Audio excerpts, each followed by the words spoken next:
The Adventures of Tom and Lucy podcast, production by Lynn and Dave. Episode 3, The Arrival of the Gobblergram. Book 1, Tom and Lucy and the Bird of Beauty.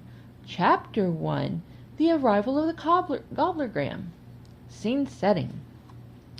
After surviving the Halloween madness at the Whispering Pines Motel, Tom and Lucy are weary, road-worn, and desperate for a real bed, or at least one that doesn't come with haunted toilet paper. They're dropped off by the poultry truck driver, Buck, who's chewing on a toothpick and casting a wary eye at the peeling paint and faded neon sign of their new lodging, the Rusty Roost Motel. Situated far from civilization and barely visible through a thick fog, this motel looks as though it hasn't had a visitor since the days of dial-up internet. Buck shakes his head as he waves goodbye. "Listen," he says, giving them a look over his shoulder, "I got 2 rules for you.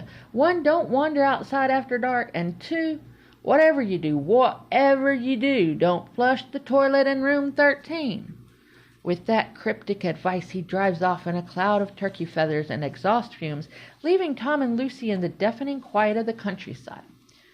Arrival at the motel. The Rusty Roost is just as unsettling on the inside as it was from the outside.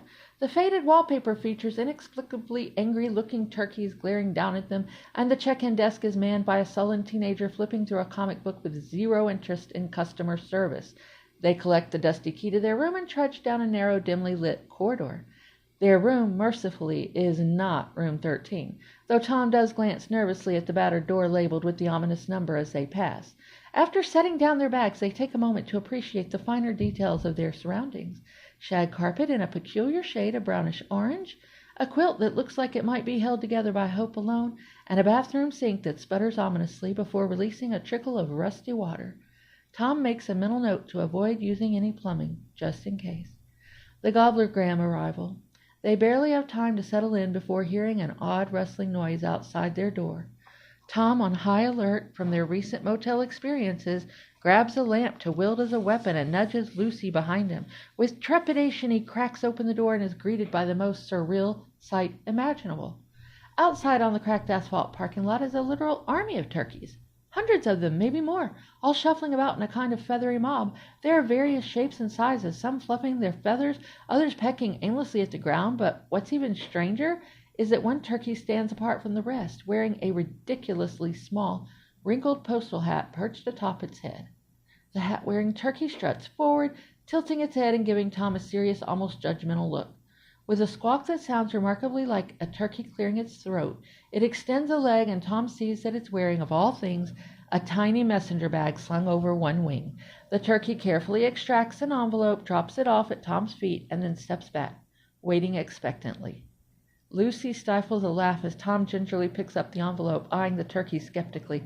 "I think we've officially lost it, Lucy. Last night it was haunted rooms, and now we're getting mail from a turkey." But Lucy nudges him, urging him to open it, her eyes sparkling with curiosity.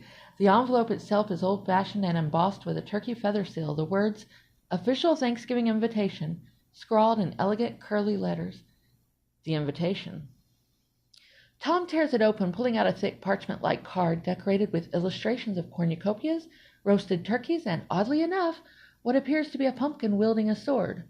The text is written in an ornate font and reads, "Dear Tom and Lucy, congratulations! You have been chosen to attend an exclusive and most secretive Thanksgiving feast hosted by none other than Professor Beauregard Cranberry, the keeper of Thanksgiving traditions and protector of the heritage. Your journey begins tomorrow morning at dawn. Be prepared for trials, feasts, and perhaps even the defense of the most sacred turkey of Thanksgiving.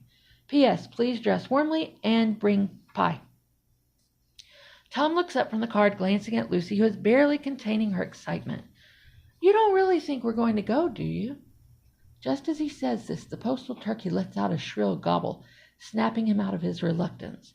The bird fixes him with a stare that seems to convey, "You really don't have a choice."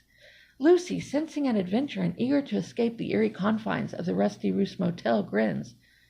"Tom, this is obviously fate. I mean, how often do you get invited to a secret Thanksgiving feast hosted by someone named Professor Cranberry?"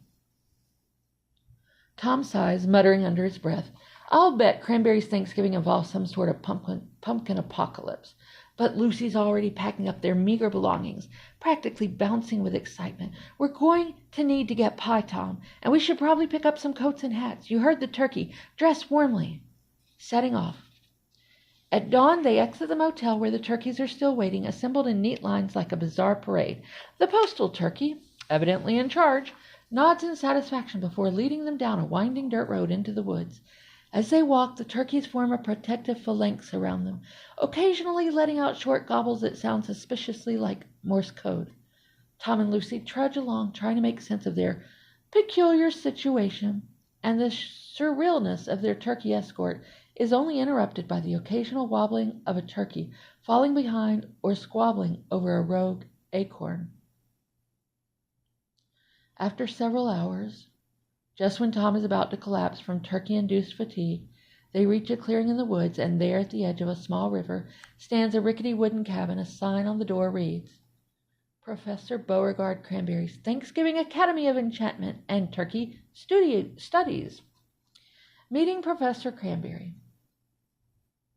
As they approach the door, it swings open with a flourish, revealing Professor Beauregard Cranberry himself, a wildly eccentric elderly man with a bushy white beard, a plaid vest covered in what looked like embroidered mini turkeys, and a twinkle in his eye that suggests he's been waiting for their arrival for centuries.